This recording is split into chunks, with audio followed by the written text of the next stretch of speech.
আসসালামু আলাইকুম। আজ আমরা একটা বিষয় নিয়ে কথা বলবো যে যারা IELTS পড়ছেন তাদের ক্ষেত্রে খুবই কার্যকরী একটি বিষয় আজকে দেখিয়ে দেব।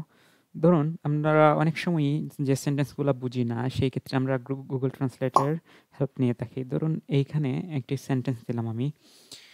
Switzerland emerged as the leading consumer of bananas in both years. তো এখানে ২ বছরেই কলার শীর্ষভোক্তা হিসেবে আবির্ভূত হয়েছে সুইজারল্যান্ড। এটাকে যদি আপনি আরো সাবলীলভাবে পেতে চান, দেখুন আপনি যদি ChatGPT কে নির্দেশনা দেন, "Give me Bengali meaning of this sentence" তারপর ইনভার্টেড কমা দিয়ে এই যেকোনো লেখা যদি আপনি কপি পেস্ট করে দেন, তারপর আবার ইনভার্টেড কমা দিয়ে দিলেই আপনাকে সেই ইনভার্টেড কমার ভেতরে যে সেন্টেন্সটি আপনি দিয়েছেন সেটার উত্তর কি সাবলীল ভাষায় দিয়ে থাকে। যেমন ২ বছরেই সুইজারল্যান্ড কলার প্রধান ভোক্তা হিসেবে আবির্ভূত হয়েছে। তো এগুলো কি করে আমাদেরকে পড়তে খুবই হেল্প করে। ধরুন আপনি নির্দেশনা দেওয়ার আগে আপনি বাংলায় চাইলে বাংলায়, এখন আপনি যদি অন্য ভাষায় চান তখন অন্য ভাষায়। আমি বাংলায় চেয়েছিলাম তাই আমি লিখেছিলাম "Give me a Bengali meaning of this sentence"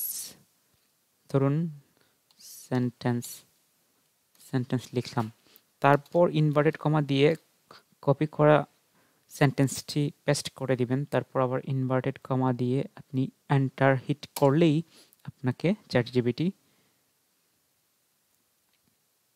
দারুণভাবে আপনাকে দিয়ে দেবে মিনিংটি। তো যতবার আপনি ঠিকঠাক পাবেন না ততবার আবার নির্দেশনা দিবেন।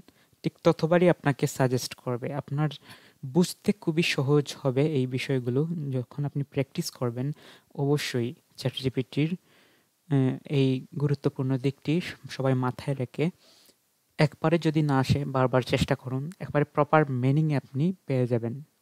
ধন্যবাদ সবাইকে।